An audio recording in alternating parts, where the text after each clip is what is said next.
A child is a child. In the busy and dusty city of Ibadan, in Oyo State, Nigeria, there lived a young girl named Zainab Adeyemi. Ibadan was a city full of life. Cars moved up and down the roads, traders shouted in the markets, and children played football in open fields. But behind the noise and movement of the city, Zainab lived a quiet and painful life.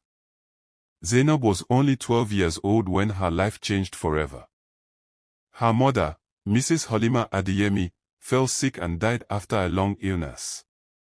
Zainab loved her mother very much. Her mother was kind, gentle, and always protected her. When her mother died, Zainab felt as if the whole world had turned dark. She cried every night and prayed for her mother to come back, but she never did. Her father, Mr. Sadiq Adeyemi, was also very sad. For many months, he struggled to raise Zainab alone. He worked as a small trader at Dogby Market, selling household items. Life was hard, and people advised him to remarry so that someone could help take care of Zainab and the home.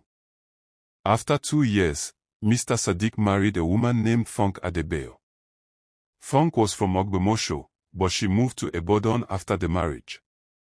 She already had 2 children from a previous relationship, a boy named Connor and a girl named Dizzy.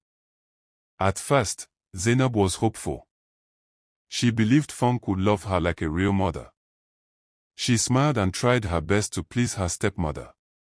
But from the very first day Zainab moved into their new house in Mokola, she realized her life would never be the same again. Funk treated Zainab very differently from her own children. Connor and Busy slept on a soft bed with clean sheets, while Zainab slept on a thin mat on the floor. Funk bought new clothes and shoes for her children, but Zainab wore old, torn clothes that people gave out during charity programs. Every morning, Zainab woke up before 5 a.m. She swept the compound, washed plates, fetched water from a nearby well, cooked breakfast, and cleaned the house. By the time she was done, Connor and Busy were just waking up. While Funk's children attended a private school in Bodija, Zainab went to a crowded public school far away. She walked to school barefoot under the hot sun and heavy rain. Sometimes, she arrived late because she had too many chores at home. When food was ready, Zainab always ate last.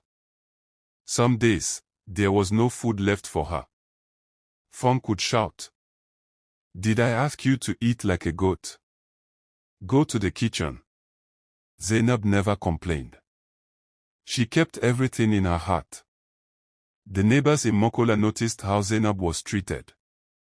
Some felt pity, but many stayed silent. They said things like, "She is not her real child. It is normal. Stepchildren must endure." Zainab heard these words and cried quietly. One evening, something terrible happened. Mr. Sadiq fell very sick. He collapsed at home and was rushed to University College Hospital, UCH, Ibadan. Doctors said his condition was serious. Hospital bills started piling up, and life became harder. Funk became angry and bitter. Instead of showing love, she poured all her frustration on Zainab. "You are the cause of all this trouble," Funk shouted one night. "Since you came into my life, nothing has gone well." Zainab stood silently, tears rolling down her face. A few months later, Mr. Sadiq passed away. Zainab's world completely broke. After the burial, Funk changed even more. She stopped paying Zainab's school fees regularly. Sometimes, Zainab was sent home from school. Funk used her like a house help and treated her with cruelty.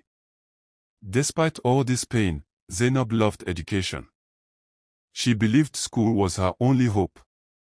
At night, after everyone slept, she read her books under a kerosene lamp. She prayed every night and asked God to help her.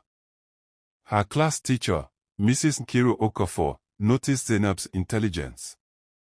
Zainab always came first in class despite her difficult life. One day, Mrs. Okafor asked her why she looked sad and tired all the time.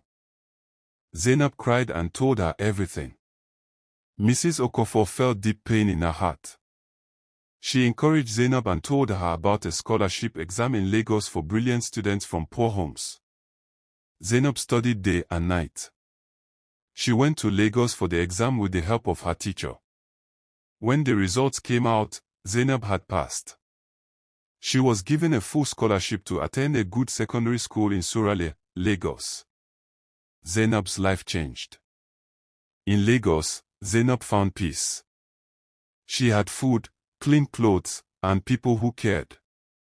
She studied hard and later gained admission to the University of Lagos, where she studied nursing. Years passed. Zainab became a qualified nurse. She was kind, gentle, and hardworking. Everyone loved her. She never forgot her past, but she used it to help others. Back in Ibadan, life was not kind to Funk. Her small business failed. Conan and Busy grew up and moved away. Funk became sick and poor. She lived alone and struggled to survive. When her condition became serious, she was taken to a clinic in Abeokuta. One day, a well-dressed nurse entered the ward. It was Zainab. Funk was shocked. She could not believe her eyes. Shame covered her face. "I treated you badly," Funk said weakly. "I forgot that a child is a child." Zainab held her hand gently. "I was only a child who needed love," Zainab replied. Funk cried and begged for forgiveness. Zainab forgave her and arranged proper medical care for her. After she recovered, Funk changed completely. She went around Ibadan and Oyo State, telling her story. "A stepchild is still a child," she told everyone. "They deserve love, care, food, education, and respect." Zainab continued saving lives and helping children in need. Please don't forget to subscribe and share this video.